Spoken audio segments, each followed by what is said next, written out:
In this video, I'll be showing you how to set up and use job numbers in Employer on the Go. Depending on the level of access granted by your payroll company, you may or may not have access to all the features discussed in this video.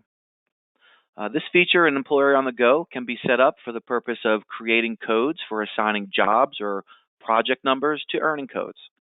When a job number is added, you can assign that job number in the payroll entry screen. On the main dashboard page, you'll begin by selecting Timekeeping and Job Numbers. You can select Add on the bottom right-hand side of the screen to create any new job numbers.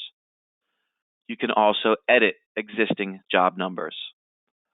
Although there is a delete icon available, it is best practice not to delete any job number if that job number was ever used in the past. If a job number is no longer active, simply edit the job and make it inactive. You can always include inactive job numbers in your view by selecting the box on the bottom left-hand side of your screen. Job numbers can also be set up for certified payrolls and prevailing wages. If this job is to be included with certified payrolls, you will edit the box and edit the job and select the certified box accordingly. Please note that there are other steps in setting up certified payrolls, which will be discussed in a further future video presentation. To utilize and pay an employee by the job number, you will navigate to the Payroll, enter Payroll.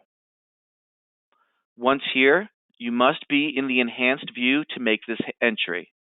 If you are not in the enhanced view, you can select it through our setup. You would select the job number for the employee and enter the number of hours that they've worked for that job. If you need to pay multiple jobs to the same employee, you can highlight the employee and select Add on the bottom of your screen and continue to enter the second job and those hours.